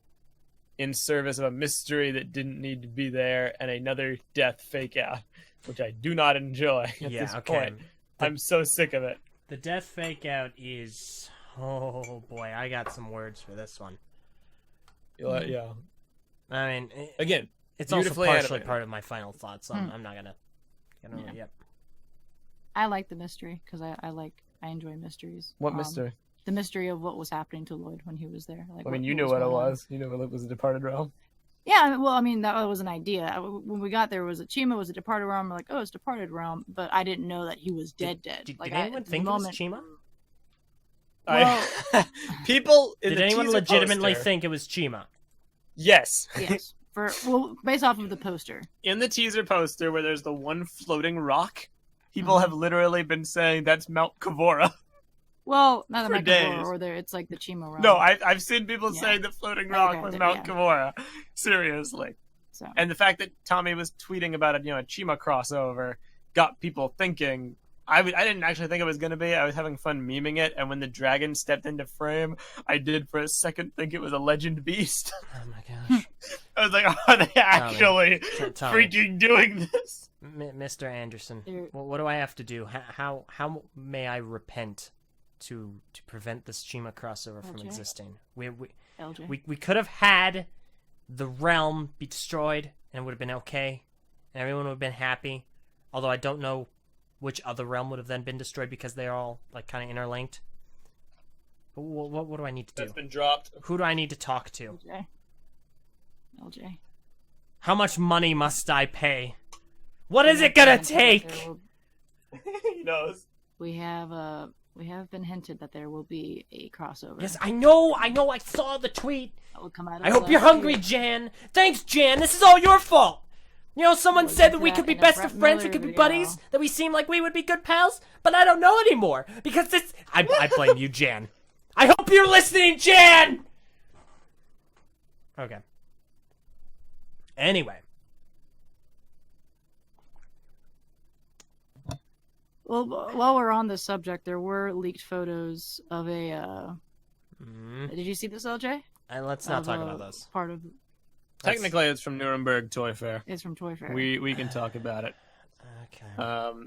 Of a new pet for one of the ninja. Did you see this? Yes, I saw it. It is it's a wolf. Lloyd's getting a wolf. He's getting a wolf. Cough, cough. If there's ever a close-up of the wolf's eye, it's immediately going to be my icon 100%. But because it's been set up since the very beginning. Oh my I god. have the wolf, and then it will actually be Okay. the Ninjago. But the theory was like, what if Lloyd somehow is in a Chima realm without us knowing that it's Chima? It's like one of the worlds below Chima. I don't know. I explained to her the ending of Chima and how it could potentially relate a whole untapped land that may or may not be affected by Chi. I'm gonna be honest but with you guys. Don't realize that it is. If we get a whole season full of Chima / Ninjago crossover, I'm going to have a mental split, and the person hosting Ninjago cast will not be the same person speaking right now. It will be another personality that I have manufactured to protect my fracturing psyche. Okay? It is going to be your The persona. same way. Get out, Purple. Get the freak out. An official statement regarding Purple for the 15th time. Get the fudge out of here. I don't need this from you. You, of all people. Oh my god. What did you say? Nothing. I didn't say anything. Oh, really? No. Go ahead. Come on. Bring it on. I'm only going to destroy Cole next time. I said, we'd have we have oodles of work to do. Because we still haven't even gotten to the final. My mind will yet. fracture, Oodles. okay? And it's just going to be to protect myself. I want to talk about the Chima stuff more. I want to do it in the last. I would like to talk about it another episode because we're running long. I'd like to try and get to our final thoughts soon. In that case, I'll just say it here. I think it's ambitious for them to try to do a crossover with a canceled Lego theme. I think it's actually really cool for something to live on Don't as say a vessel Bionicle. in Ninjago. Don't I'm not. bring up Shh. I have to say it. What do you gotta say? You finish your thought. You finish it first. All right. Okay. LJ, forgive me. Don't yell it. Please don't yell it. I'm not gonna yell it. Okay. So remember, the last shot of the episode, LJ? No, actually, I don't, but let me look at it. Oh gosh. It Oh. slowly pans up into the words, "The end." Except Ninjago is going to continue. Oh, okay. Is he And? not? Okay. It's a freaking G2 reference. It's totally G2. Okay. She's saying that Great. this episode of Ninjago ended, and the Bionicle G2 ended in the same way. exact way. Okay, cool. Except, Good job. congratulations. Haley, you mistake LJ Oh. having any care in the I world know. for G2. I just thought it was great. When she said it to me, I freaking cracked up. But that's only 'cause of how much Nice I'm weird. attempt. Yeah. It isn't I gonna was make me go any apologizing, easier but- on you when I it comes know. to Cole next time. And trust me, No, it I'm is not- going I'm to not- be Oh gosh. brutal. It's ambitious for a theme that's been canceled to cross over with Ninjago and have it live on as a vessel. I would be much more interested in it if, no offense, meant Chima was actually good. But not to insult the work of Chima creators or the fans who enjoy it, there are good aspects about it. Certainly, it's not a horrendous show. But Chima at its best was only ever as good as Ninjago at its worst. That's need the to sentence watch that it I again. used. I feel That's like the I need sentence to... that I used to describe it. It was very simplistic. It dealt with very simplistic theming. It was a story that concluded in the first 40 minutes and then had like 5 to 6 hours of filler. The only good season was the Fire and Ice season. Which ironically was the last one, wasn't it? Yep, and ironically, the next wave of Ninjago per Nuremberg Toy Fair is an ice-based theme. Oh boy. So Don't do this to me. What do I need to do? Big thinky. Who do I need to talk to? How much money do you want? What must I do? What must I say? What is it gonna take? Get her first. No, I'm never gonna do that. Stop talking. I think she has to get her. There's no way. You couldn't pay me enough for that. So we'll talk about Chima more in a few episodes. Yeah. I have thoughts on how it could be integrated, but basically, I'm nervous. Okay. I'm very nervous. What's this crossover? I Okay. guess it's Chima. But... So, Yeah. if we said Is everything that for the it? That's scene, the episode. One more thing about the just quickly about the panel or the mural when Yes. they did their new mural. That is actually in the set for the Monastery of Spinjitzu. wow, Believe it or spoilers, not. Monastery. I was wondering. Oh my Literally, gosh. we built We it built it beforehand, today? and she literally said, "I don't know what this symbol is. Maybe it is It's for Day of the Day of the Departed. Departed. It's like the eclipse I don't or know. whatever." But no, But I completely brushed it off, and then Lloyd stepped away, and I literally looked over at Tyler, and I was like, "Oh my gosh, we were looking at this earlier, and we didn't know what it it's was." pretty great. But it was pretty It's cool. pretty cool on the set So designer's part. good timing. That was It really makes good it canon, timing. just like people said. You know, it's cool. So Let's talk Yeah. about the episode as a whole and the season as a whole. LJ, you go first. Okay. okay. Episode as a turn whole, obviously it's really rushed. Like, I feel that they could have used an additional episode, this whole thing. They cram a lot of stuff into it, and I feel like that could have been handled a little nicer. The episode was fine. It was just really confusing. It went at a breakneck speed, and a whole bunch of stuff happened, and it just left you with a lot of questions. Like, I'm not well versed in the Departed realm, so I was confused. I was sitting there going, why? We are at the end of the season. Why are you making me ask these questions now? Overall, I can't really talk too much about the episode without talking about the season as a whole, because the season as a whole, what was the point behind it? The line between misleading advertising and not necessarily manipulation, but, suggestion, it's blurry here. The worst advertising I've ever seen, the most misleading advertising I've ever actually gotten to bear witness to, was Halo 5's. Halo 5's, Yes. all of the advertising was set up to be, the Master Chief has gone AWOL and you have to hunt him down. Is he a traitor or is he out for doing good? And this entire marketing campaign for Halo 5 was centered around that. They even had this really excellent radio show, essentially, that focused on that plot line and is Oni bad or so on and so forth. It was spectacular. When the game comes around, you find out, oh, that's dealt with for maybe 2 episodes, but it's actually never really a thing. Oni is not a factor. You not only don't play as just the Master Chief, you play as a total of 8 different Spartans, and one team goes after the Master Chief, but you're following the Master Chief, so there's no actual mystery, and then it completely veers off course from all of it. There's no... The plot of Master Chief being a traitor is addressed in maybe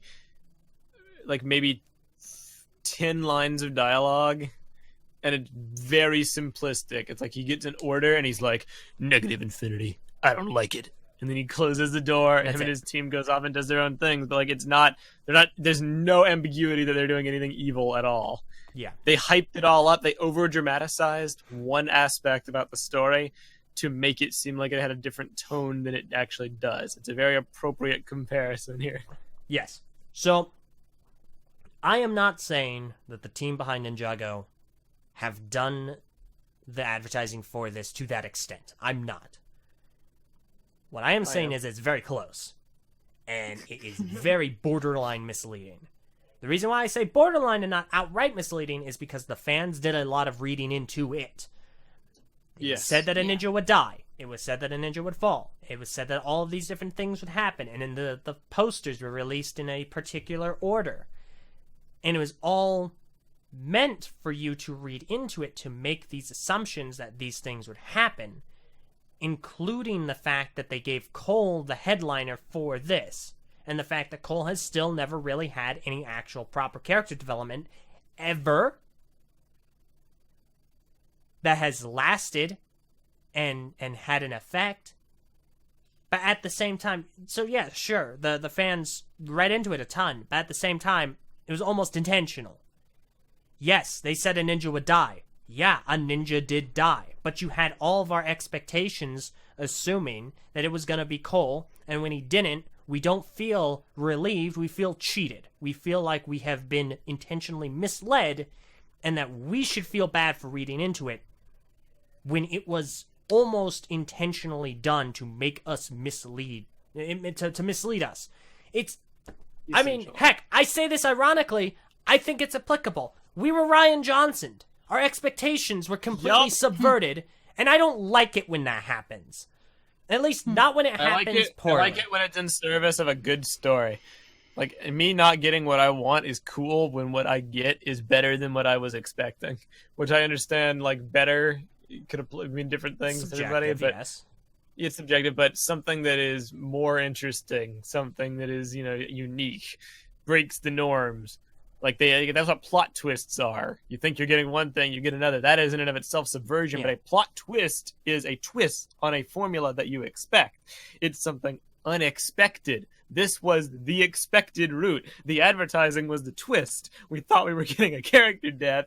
We got nothing. We got just standard, Ninjago fare. Yeah, and that is the other thing. The ninja that died was Lloyd. I have no issue with that. The problem is, it is a worse death scene than A. Cole's, B. Zane's, C. Garmadon's, B. any of the Bionicle films. And those are pretty egregious outside of the second movie.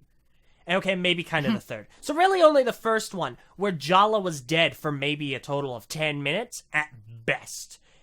Lloyd was dead for, let me see here. Okay, so he was dead from 15 minutes to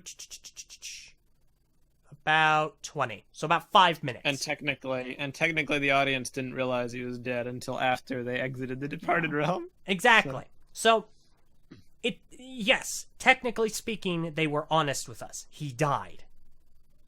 But then he came right back. There is no loss. There is no growth that we have seen. And we're not going to see any growth right away because it's the end of the season. There is no change. The status quo is kept. As far as an ending is concerned, as far as the season finale is concerned, this, to me, is one of the weaker ones because no one has lost.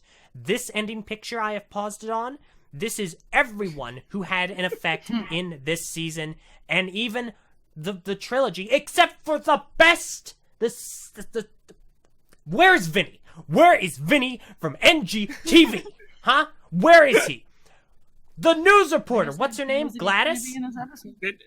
Yeah. She's here. Gail. Gail. Yeah, that's what I said. Freaking Ronan is there. Like Vinny, Ronan! Vinny, unironically. What did I say? Not to mention Not Karloff even is there. joking. Karloff, what Not is even he joking. doing there? Carlos is in there. As much as we like to meme Vinny, The postman is in there. The postman is standing by himself Vinny- in all his glory and purple. Vinny, in all seriousness, had more of an impact on this trilogy than Ronan did. Yeah. But Ronan is there. I don't understand. The thing I don't get is the entirety of this season. It was meant to cap off this Garmadon trilogy. The Sons of Garmadon hunted, and this was supposed to be the end of it. But what do we gain? Because we sure as heck didn't lose. We got Garmadon back, I guess, but now we're just season 1 status quo. Lloyd died, I guess. Cole didn't actually die. He was gone for maybe half of an episode. What was the narrative gain? And I'm not trying to be exaggerated here. I'm genuinely curious. What have we gained from a narrative perspective? How have the characters grown?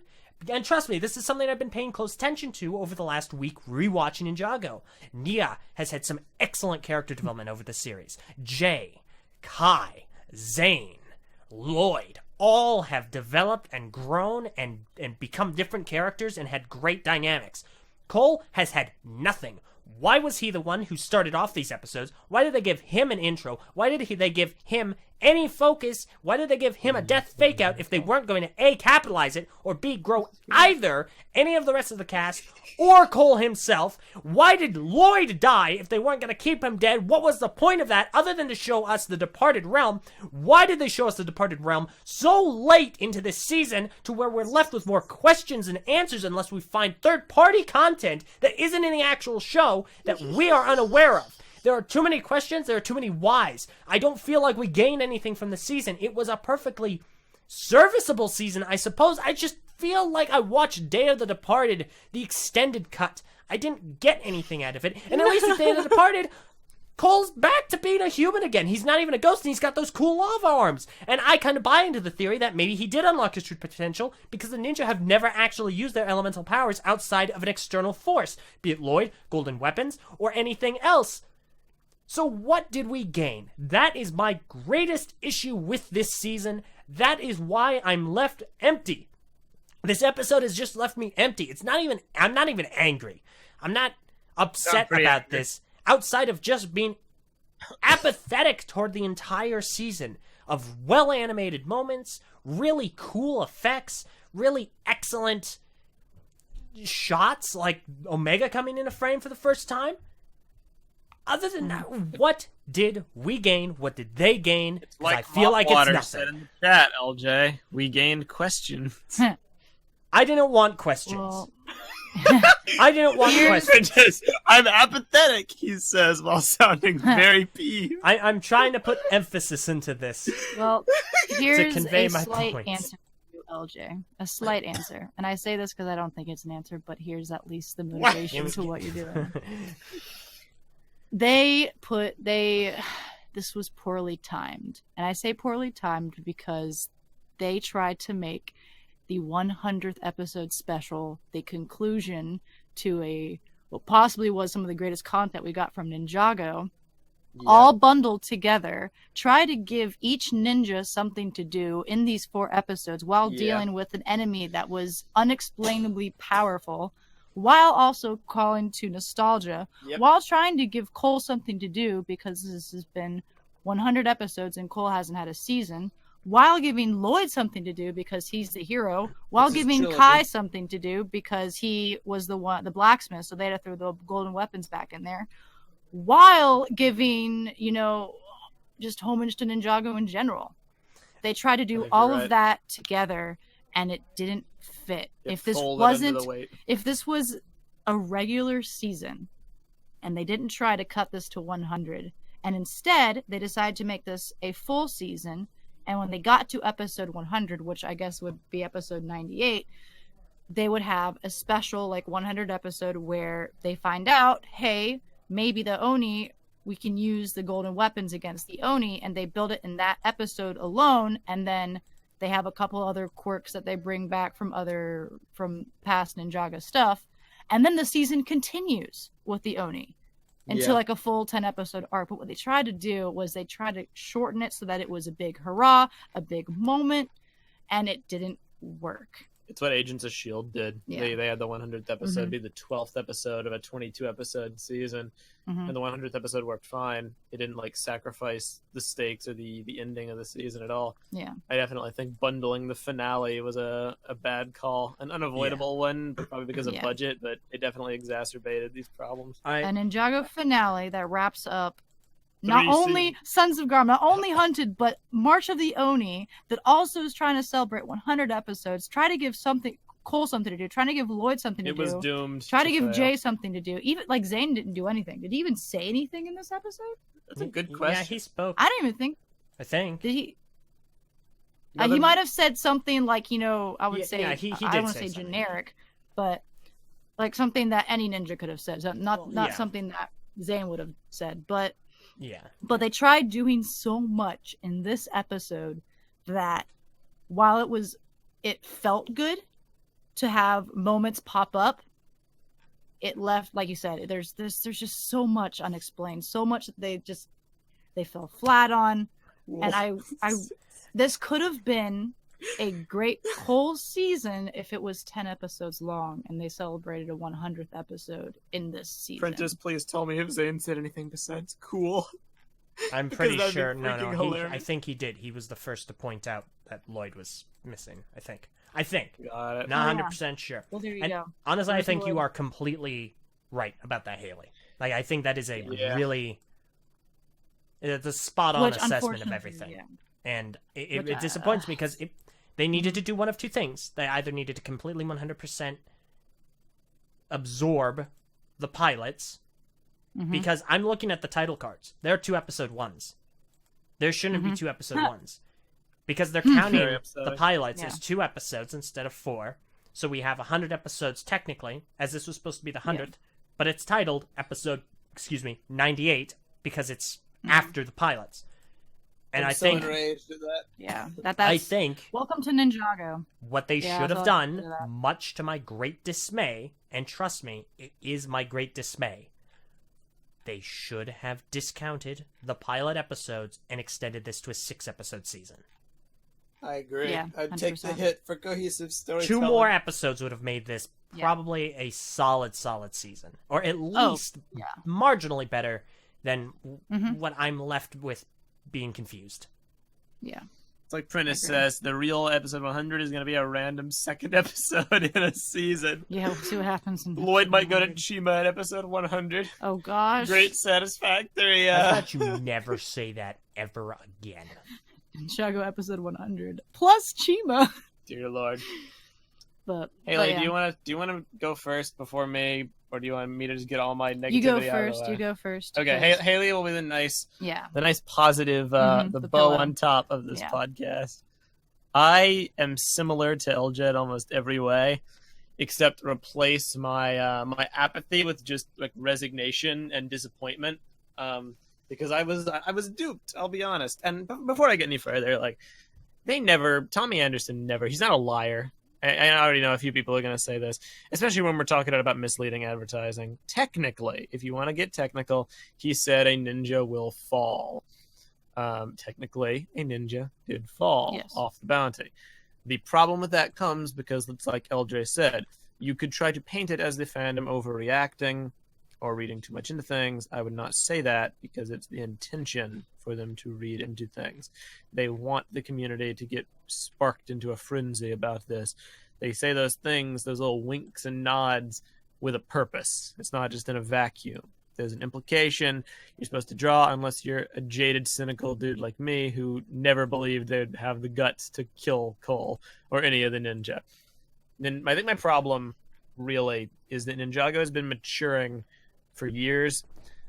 I think we may have jumped the gun on how much they have actually matured. In Sons of Garmadon, they had angst, they had lies, they had demonic resurrection rituals, they had crazy girlfriends trying to stab you, they had all sorts of stuff. They're not there yet to kill a character and have it stick. It's been 8 years and no one from the main cast has died. Really, no one even from the supporting cast has died because they've all come back.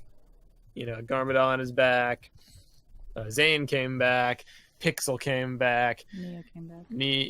Nia came back. Nia's parents came back from their presumed death. Everybody comes back. There's no death. Bionicle killed characters like left and right.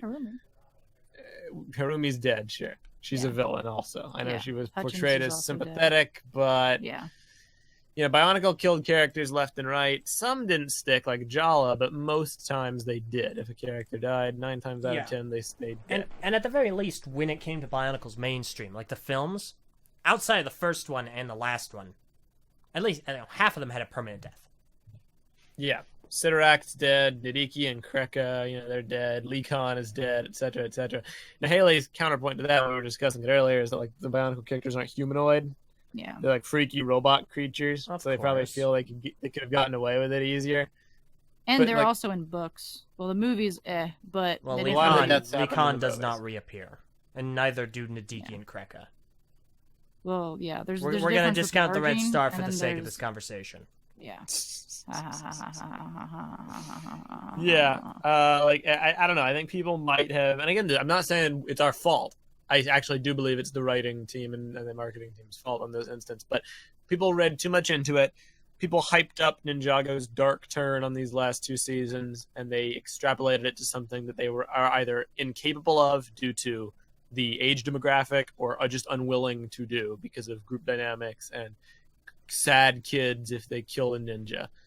They're not going to do it. And I would have been totally fine with that. I would have been irritated, to be sure, with Cole because I felt like we were baited.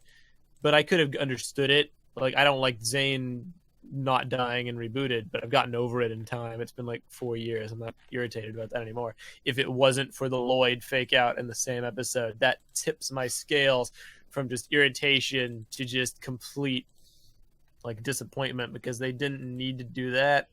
And they sacrificed what could have actually been a good moment. Like, spoilers, if you haven't read Harry Potter, if you haven't seen the movies, just like mute us for like a minute. There's a scene in Deathly Hallows, part 7 of the series, where Harry Potter dies and he goes to basically the equivalent of heaven, and he has a prolonged conversation with Dumbledore. And it's exactly beat for beat like this. You can move on if you want to, or you can go back and help your friends, blah, blah, blah.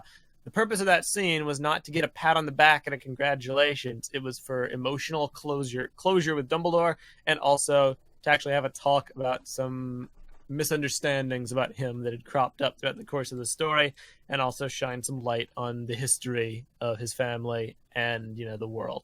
It had a purpose. It had emotional beats, it had a story beat, and it was done in a very poetic way. Now, that's a book, a movie, whatever. This scene had very little of that. It was very obvious what was going on in hindsight. And I just feel like it was a waste. Like, I even believe for like a split second they went on with it, and I was like, would they actually kill Lloyd? Are they doing it? And like the way they were going about it, he has no pulse. And the reason I thought they might actually go through with it is because they had the shot of him taking FSM's hand. So I was like, did he actually go with him? Is that what they're saying? But of course not. Of course he didn't. He probably just came super close to touching the hand and then pulled away. Just like the smoke tendrils came so close to touching Cole and then just pulled away. It's just like constant give and take. You push the audience to the brink of actually doing something, and then you pull back because it's Lego. And that's a very unfortunate reality to face. But maybe that's just, how we are. Ninjago can tell good stories. They can tell feel-good stories. They can have heart. They can have impact. It just, death might never be a part of it. And this was their moment. They advertised it so much. They set up the dark vibe with the posters, the cool posters that all of them were just super dark. One ninja must leave his love behind. One nindroid must venture into the darkness. One has to, make the fatal mistake. Fate of Ninjago prepares for the end. One ninja will fall. And just like nothing. It's a complete vacuous void of promises and potential and a cool story that's there, but it's constrained by the medium it's in. Mhm. And if they didn't do something now for the 100th episode and the 8th year of the theme, I have no confidence that they ever will. Which does not mean Ninjago is bad, but I think we should all just accept they're never going to do anything bold like killing a character. It's just not like going to one happen. of the ninja, not even One just of a the character. ninja. It's killing a ninja. I have no faith they'll kill the supporting cast either, but I guess they could. Like, they could kill freaking Karloff, have Karloff die in a heroic sacrifice. Kids could probably accept that, but the ninja are basically invincible at this point. They've killed Garmadon how many times now? Too many. Or I say killed. He's been. If they kill him off again, but we'll see. So- maybe Wu's next, but who knows? I very briefly want to address something from the live YouTube chat from Nightmare Freddy Krueger. First of all, my name isn't Elijah. It's Eljay. Eljay. Elijah It says Jensen. so right there. The spelling is right there when I talk. Elijah Jensen. So, that out of the way. He is making the claim that we weren't meant to see it this early. If we hadn't, then we wouldn't be as critical as we are now. That is completely What in the baseless. world does that have to do with anything? The time Now, this is coming out is entirely irrelevant because the advertising campaign has been coinciding with its release in New Zealand. For the record, you should all still watch it in any country it comes out because it Please do. needs the views to sustain its viability. Please. Please, Hashtag watch absolutely. Ninjago No Live matter 2019. what we're saying here, Please. it's still a perfectly fine season. Season 12. We want a season 12. Make it go past 10 years. 10 years. Yes, 10 years. Absolutely, Better than Bionicle. Yes, 100%. Do it. absolutely. Yes, watch it live. The time this comes out has it bears no relevance on our thoughts about it. None. Yeah, I mean, like, I'm sure And- Tommy's been doing the posters just because of the leaked release, but Yeah. even still. Which And I with feel the bad leaked for stuff Tommy, about honestly. next Kind of wave, being too. forced into this position. I feel bad for anyone on the Ninjago team being forced into this position. I Feel bad for legitimately Braggy shoot. Yeah, I Yeah. feel so bad for Braggy. Oh. Dealt with impossible timing and concluding a trilogy like in 4 episodes. I know. It's like, Because oh, you know what God. else is bad timing? what? The leaks for the next wave, which revealed that all the ninja were Yeah. going to survive. Toy Fair happened like a Yeah. few days before this episode came out, and it's like, oh, Cole has a vehicle in the summer. So if Lloyd that has a hadn't have Titan mech. happened, It's like, if we hadn't have gotten that, then would these deaths or apparent deaths might have, like, in the moment, not like, after I would have the believed episode. them for half a second longer, but in the I end, would have it would have believed the still Cole been one. it would have still been hollow.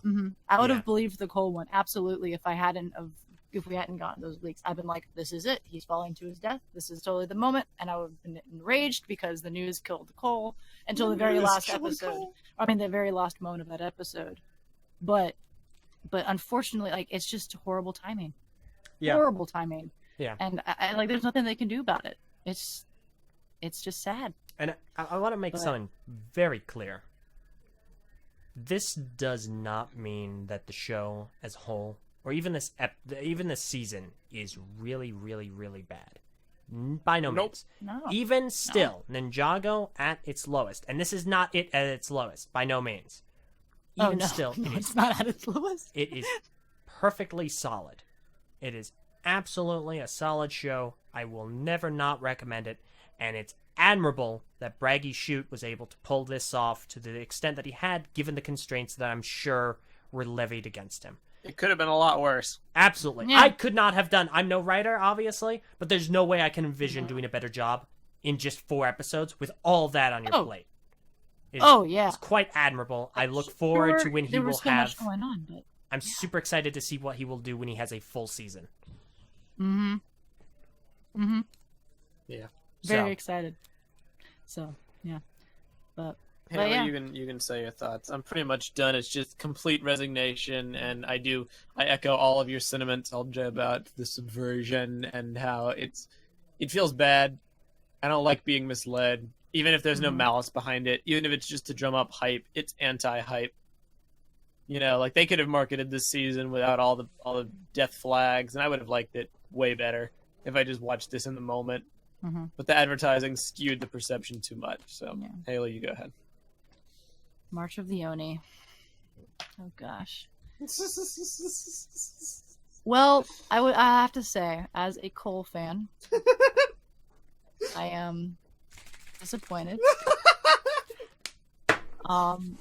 Mainly because the moment when I saw it for the first time that Cole was doing the intro, this entire season's expectations went through heaven's roof. Like it went high. It went so high. And he did nothing. Barely anything. The only thing he did was he quote unquote died to give motivation to Garmadon to give Vinny a good scene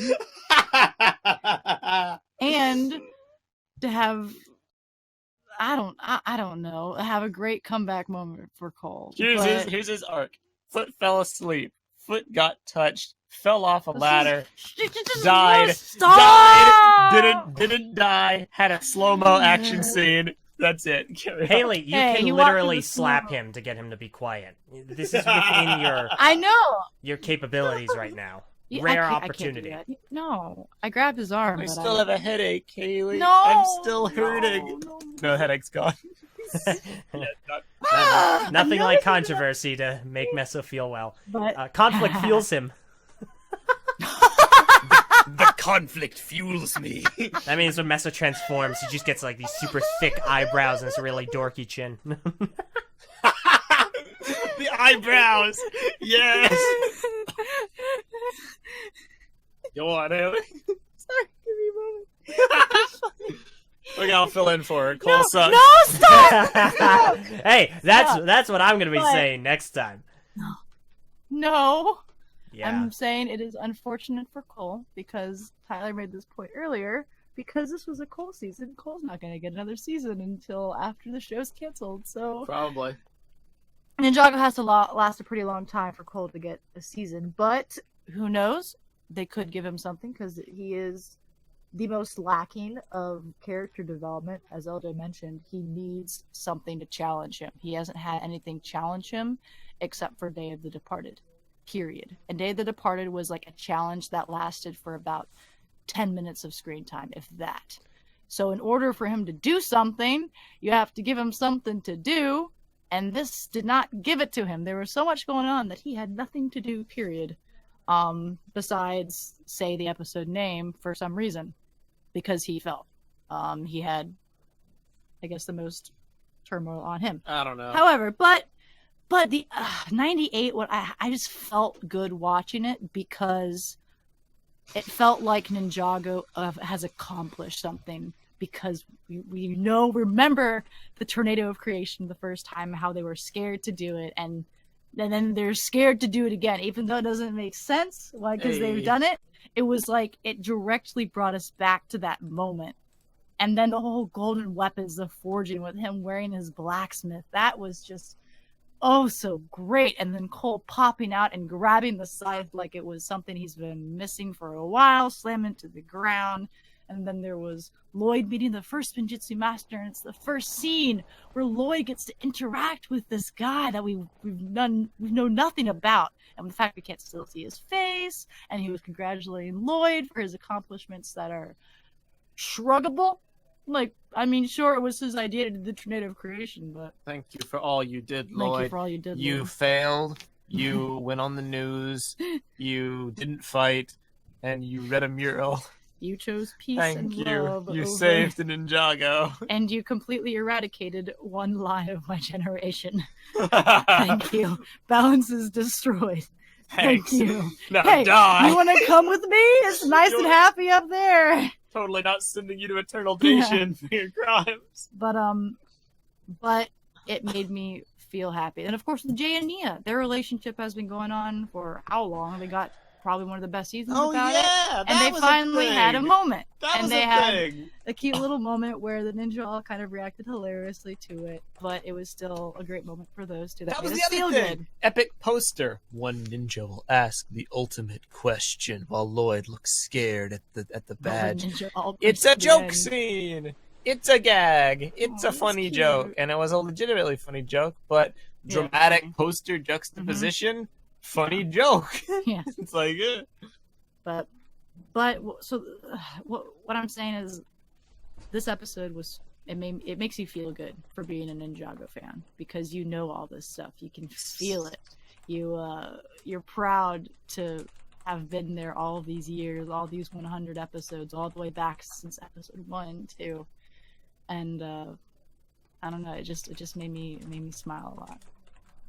So meh. so yeah, that's my uber gushy, non looking at all the flaws that are definitely apparent. There's no problem with that. We just me balance each other smiling. out, and I'm sure So- Tommy appreciates it because there Oh, was yeah. good work put into this. Yeah, so like I'm glad to be a Ninjago fan today. Ditto. Still am. So That hasn't changed. yeah, Ditto.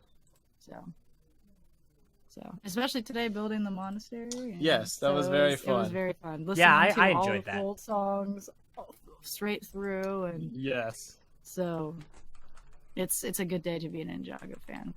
Even if the 100th, quote unquote 100th episode was sloppy, it's still a 100th episode, and it did its job in making us feel like it was a 100th episode. So Definitely felt like 100 Mhm. episodes, I'll tell you that. yeah, I would have probably enjoyed it more if it was a series finale instead of a season finale. you keep the same thing. I could have That's excused all the forced happy ending stuff because, yeah, it's a series finale. Gotta have your happy ending. Okay, I can see that. Fair enough. Yeah. Yeah. That's very bionicle. It is. Okay, what's that supposed to mean, lady? It means that it was rushed, didn't have a very good episode, and then it ended with the end, and that was it. There we go. Did I deliver that one right? You did. That was Okay, way cool. better. It was way quicker and Wonderful. like snappier. It wasn't as drawn out. I'm proud of Wonderful. you. Oh, Gosh, you are. I'm so close to proud. remembering one of the Lego Movie 2 quotes, but I won't say it because you guys still haven't seen the movie, and I don't want to spoil it because it's really funny. Okay. Bottom line to know. is, next time I don't want to make you cry. going That's an awful You're thing going to say. to. I will have all of my Cole minifigures around me, giving me. You're gonna need every single Inspiration. one because every single one is going to crumble gosh. under the weight of my oppressive arguments. All right, have fun. I will have a ton of fun. Listen now, anyone listening to the next Ninjago cast, if you're a Cole fan, you may not want to listen to that one because it is going to be rough for you. Yeah. All right. Does But, anyone so, else yeah, have 100 anything to episodes. say? I could talk about this episode for an hour. Like, I haven't even. A lot of the stuff I just brushed over in the recap discussion. Like, I don't know. This episode was a mess. The only reason I think I maybe don't. Like, the only reason I am so passionate against it is because of the advertising. Realistically, let's be honest, Ninjago has never had good finales. Ever. I think the only one that even came remotely close was Rebooted. And even then, it was like a mess because they had elements to it that didn't really work. Like the whole shrinking pill debacle. Like, I don't know if I would say that Skybound none of retconned them a have had good season. ones. I actually The do Stone think Possession Army- was pretty decent. Possession also had an unfair advantage because it was a two-parter, but fair. Cursed World was pretty alright. So I kind of hold this one to the same standard. Like, both Sons of Garmadon and Hunted's finales were also pretty, cheesy ending. It's just Sons of Garmadon had the advantage of being like a cliffhanger, but I don't know. I will say that this was the worst of the modern trilogy. I think that's fair to say. But then again, like we discussed, it had a bunch of issues that prevented it from being as good as it is. A lot of it due to promotion, and a lot of it due to expectation, and a lot of it due to subversion, and blah, blah, blah, blah, blah. Overall, did I enjoy it? Yes, it was fun to watch, but for superficial reasons, not for the story. I enjoyed it to see these characters back together, wielding the golden weapons, doing the tornado of creation to celebrate 100 episodes. That felt good to see. Everything else, not really. Also, why was Ronan there and he didn't talk? Why didn't Ronan show up at all in this And where trilogy? was Vinny? Why? Vinny wasn't there. Ronan was there. Karloff was there for some reason. Didn't really need to be. Pixel got reduced to a footnote. She didn't say or do anything besides protect the civilians. You asked me, like, where's Pixel? Yeah, So like, when we like, watched guys, it, we were like, oh, there she is. we literally She's- had to rewind to find Pixel in the doorway. I got this body so I could be part of the team and be a ninja like you. Stands indoor guarding random people, doesn't do anything. It's like when she disappeared in that one Sons of Garmadon episode. Don't forget about me. Don't We forget did. about me. Thanks for reminding Who are you? Now, You're- there- I maintain, if Ninjago is going to get better, both in terms of maturity, storytelling stakes, and also unique characterization, someone's got to go. Pixel's got to go, Cole's got to go, Kai's got to go, or Lloyd's got to go. Cool. Those three guys can't exist together. They leech off each other's personalities too much, and Pixel is like kind of irrelevant. Cole She has needs no to see his mother. personality. He dies in the end permanently. Like, we talk about Cole having no character. Pixel truly has no character. She likes Zane. She's Zane's robot girlfriend, sidekick. That is Pixel. Yeah. now So- guys, Anyway, there's I'm some, done. There is some good news. go on. Thankfully, even though, Ronan was there, even though Vinny wasn't. Thankfully, No.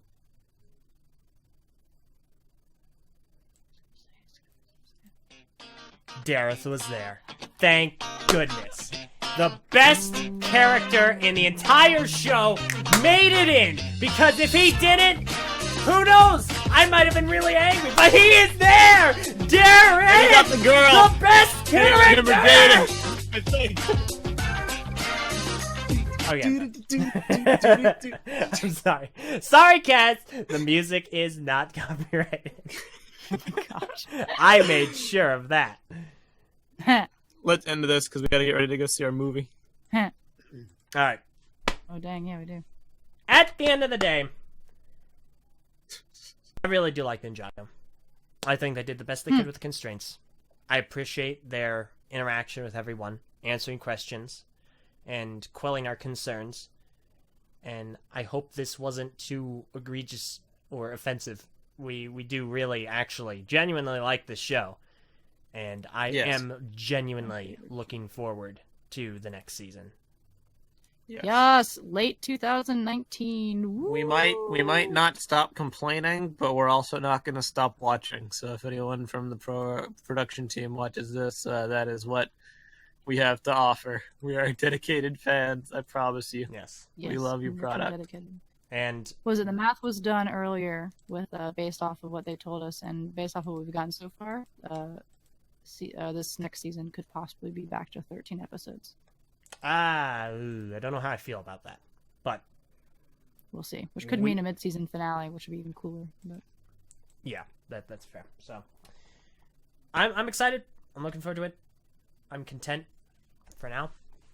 So do we want to tell everyone what next week is gonna, or not next week, but next episode is gonna be?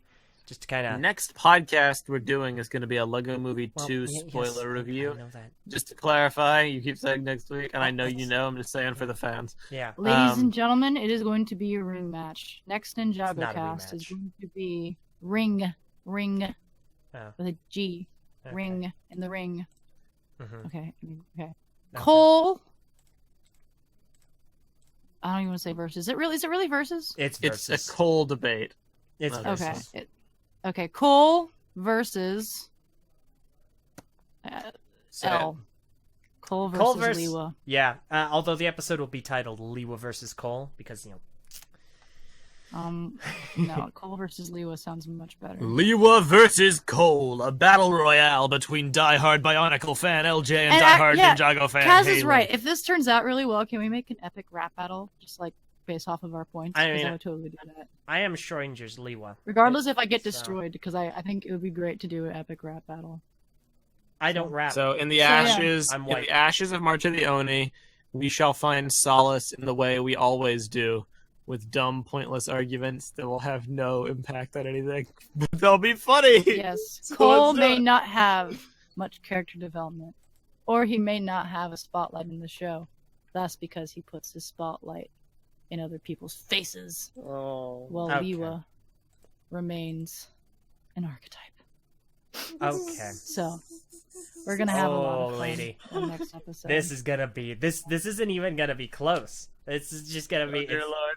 when I get going Yeah, like I did earlier, Uh-huh. it's gonna be an avalanche. You're gonna be at the bottom of the hill, and it's just gonna be arguments, compiling evidence, just swirling around in a giant mass do that coming well. towards your house, going.